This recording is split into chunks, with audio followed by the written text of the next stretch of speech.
The National Border Patrol Union is mocking President Biden following his visit to Brownsville, Texas.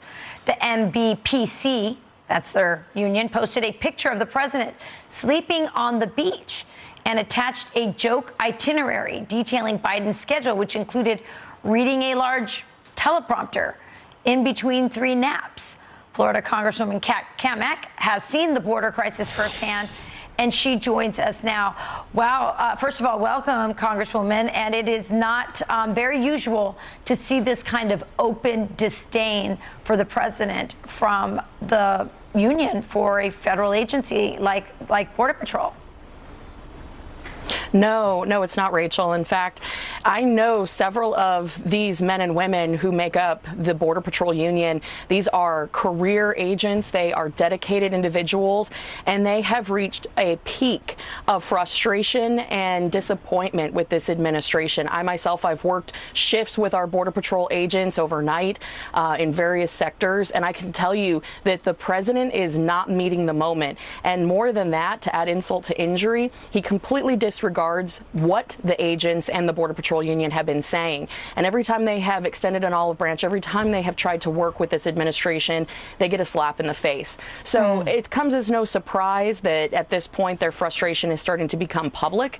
But I've been hearing this for years about the total disregard for the agents and the national security that they try to protect. Congresswoman, I had you on my podcast recently to talk about NGOs, to talk about all the sexual exploitation of women and children. You're frustrated too. Oh, yeah. Rachel, that was, I have to say, I love that long format where we can just talk about the issues in depth. And I love that you're highlighting this, you and Sean. I mean, not only was I able to tell that story of that young 9-year-old girl who had been gang raped to the point of losing her vocal cords they had given out from screaming so loud, but talking about the real issue of complicity, where we have NGOs, Catholic Charities, Red Cross, all these NGOs using taxpayer-funded money, in many cases from homeless veterans programs. There's a $130 million FEMA program that every year has been raided from homeless veterans and given to illegals for bus tickets, plane tickets, and of course you highlighted this and exposed so much of this, the housing of illegals along the border where there's no oversight. And the NGOs, they turn and thumb their nose at Congress. And so we are going to make sure that we get to the bottom of this. There has to be accountability, transparency. We have to account for the 85,000 missing children that the Biden administration has lost under the direction of HHS. Where's the outrage of 85,000 children missing in trafficking? We have seen very little reporting or coverage of this, and it's absolutely absurd that they are getting a free pass in this administration for losing children. Yeah. Unreal. Yeah, I remember the first ladies getting together, Laura Bush, Michelle Obama, and others, and they all got together during the Trump administration to, do a public statement about the children. Where are those first ladies right now? As you say, 80,000 children have been lost, and our government can't account for them when we know human trafficking is happening. It's absolutely outrageous. And you're also right about the raiding of the funds.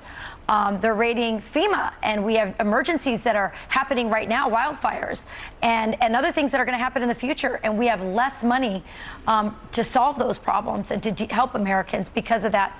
I want to move to something else, because this is happening in your home state of Florida. Conservatives are applauding the fact that the University of Florida is eliminating, literally firing, all the DEI, the diversity, equity, and inclusion employees. How's that going over in your state? It is going over resoundingly. As the representative, as the congresswoman for the Gator Nation, I live in Gainesville, actually. I have to applaud Governor DeSantis and UF President Ben Sasse. This is a long time coming. You've heard me say it before. I'm going to say it again. You play stupid games, you win stupid prizes. And when you start prioritizing and making discrimination against people an okay practice, which is effectively what DEI is, discriminating discriminating based on a box that you check, not merit-based, but on a box that you check, it's time that we've gone too far. Now, I, of course, am loving, and Will Kane can appreciate this since I know he's a big sports guy. As a Gator, I am loving seeing all of my SEC rivals and ACC rivals applauding UF. So, of course, go Gators. But I think that we have to maintain our vigilance on this issue, because now, instead of calling it DEI, now they're calling it ABC. I think it stands for accessibility, belonging, and community. So we have to maintain that vigilance, making sure that it's not just being renamed another thing, which the left is infamous for. Because think about it, this is 1984. Biden is now calling illegals newcomers. They can't identify what a woman is. Now they're calling DEI ABC. We have to respond in kind. We have to reject the relabels, the new labels, and make sure that we are focusing on merit-based performance, and that's exactly what UF and Governor DeSantis are doing. Yeah, I remember there used to be Acorn, and they busted that, and it became 100 other different community organizations. They're really good at that. Thanks for coming on, Kat, and filling us in. Appreciate it. Have a great Sunday, everybody. That's right. And by the way, you can catch her on my podcast. She did a great interview with